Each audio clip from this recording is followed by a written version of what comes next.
I'm your English teacher. Take out your English book. Open page number 1. Today we are going to read chapter number 1, The Red Rose. Reading start करने से पहले आप तमाम बच्चे अपने हाथ में पेंसिल ले लीजिए.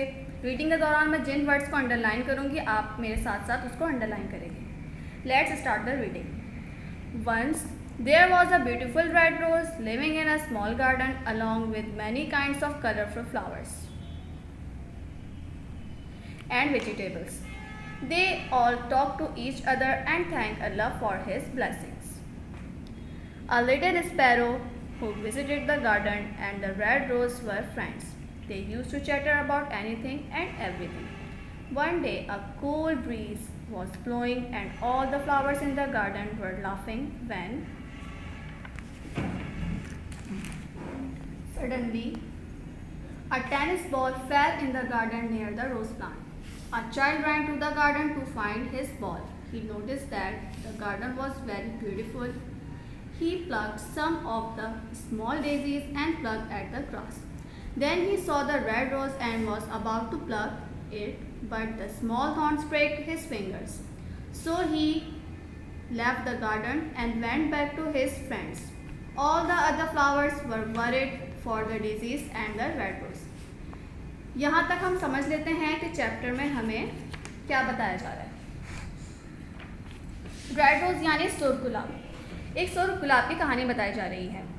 एक खूबसूरत सा सुर्ख गुलाब है जो छोटे से गार्डन में रहता है बहुत से रंगीन फूलों और सब्जियों के साथ. वो एक दूसरे से बहुत सी बातें करते हैं और अल्लाह ताला की नेमतों पे अल्लाह ताला का शुक्र अदा करते हैं. एक छोटी सी चिड़िया है जैसा कि आप लोग यहाँ देख सकते हैं. एक छोटी सी चिड़िया है वो और रेड रोज़ दोनों आपस में दोस्त हैं. ये छोटी सी चिड़िया गार्डन में विज़िट करती है और रेड रोज़ एक दूसरे से बहुत सी बातें करते हैं. एक दफ़ा का जिक्र है कि बहुत तेज़ हवा चल रही थी, ठंडी हवा चल रही थी और गार्डन में मौजूद तमाम फ्लावर्स हंस रहे थे कि अचानक एक टेनिस बॉल जो है वो आकर रोज़ प्लांट के पास बाग में आकर गिरती है. एक बच्चा है वो बाग में आता है अपने टेनिस बॉल ढूंढने के लिए. तो उसकी नज़र तो वो ये बात नोटिस करता है कि ये जो गार्डन है कितना खूबसूरत है, ये बाग जो है कितना खूबसूरत है. तो वहाँ मौजूद स्मॉल डेजीज़ को तोड़ता है. उसके बाद उसकी नज़र रेड रोज़ पर पड़ती है तो वो उसको तोड़ने ही वाला होता है कि उसकी फिंगर्स पे रेड रोज़ में मौजूद कांटे चुभ जाते हैं. तो वो वहाँ से गार्डन से चला जाता है अपने दोस्तों के पास वापस. उसके बाद जो बाग में मौजूद फ्लावर्स थे, जो फूल थे, वो डेजीज और रेड रोज़ के लिए बहुत उदास हो जाते हैं. The next day, the little sparrow flew into the garden and said, "Look, there are thick clouds in the sky. It is going to rain." The red rose neither smiled nor replied.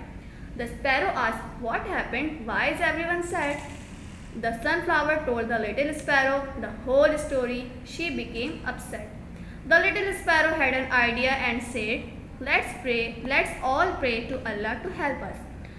All the plants and flowers prayed silently for protection. The next morning, when the red rose opened his eyes, he saw that the little sparrow was sitting beside him. "Why are you here so early?" asked the red rose. "I have good news for all of you. Just look at the gate of the garden." They all saw that there was a fence around the garden and a notice board hanging on the gate. The notice read, "Do not pick the flowers." चलें यहाँ तक हम समझ लेते हैं. अगले दिन जब चिड़िया जो है वो गार्डन आती है तो वो रेड रोज से कहती है कि देखो आसमान पर बादल आए हैं, ऐसा लगता है कि बारिश होने वाली है. रेड रोज की सुनने के बाद ना तो मुस्कुराता है और ना ही किसी बात का जवाब देता है. ये सब देखने के बाद चिड़िया जो है रेड रोज से पूछती है कि क्या हुआ, तुम लोग सब उदास क्यों हो. तो सनफ्लावर इस बात का जवाब देता है और पिछले दिन जो बच्चे के आने के बाद जो स्टोरी हुई थी वहाँ पे कि बच्चे ने फूल तोड़े थे जिसकी वजह से ये सारे उदास थे, वो सारी स्टोरी वो चिड़िया को बताता है सनफ्लावर. तो ये सुनने के बाद जो स्पैरो है, चिड़िया जो है वो भी बहुत उदास हो जाती है. तो वो इनको एक आइडिया देती है कि चलो हम अल्लाह पाक से दुआ करते हैं कि वो हमारी हिफाजत फरमाएँ. उसके बाद वहाँ पे प्लांट्स और फ्लावर्स यानी कि पौधे और फूल अल्लाह ताला से दुआ करने लगते हैं अपनी हिफाजत के लिए. अगले दिन जब सुर्ख गुलाब की आंख खुलती है तो वो देखता है कि स्पैरो चिड़िया इसके पास बैठी हुई है। तो वो उससे पूछता है कि तुम आज इतनी जल्दी कैसे? तो स्पैरो कहती है कि वो देखो, मेरे पास एक गुड न्यूज़ है, वो देखो सामने गार्डन के गेट पे क्या लगा हुआ है। तो सब लोग वहाँ देखते हैं तो वहाँ पे फेंस यानी कि रुकावट लगी हुई होती है और वहाँ पे एक नोटिस बोर्ड लिखा होता है जहाँ लिखा होता है do not pick the flowers, यानी कि फूल मत तोड़िए, फूल मत तोड़िए। The red rose was overjoyed to see the boat. Soon there were dark clouds in the sky. Then it started raining. All the flowers were smiling and thanking Allah for protection them. They were chatting again. Everyone was happy in the garden.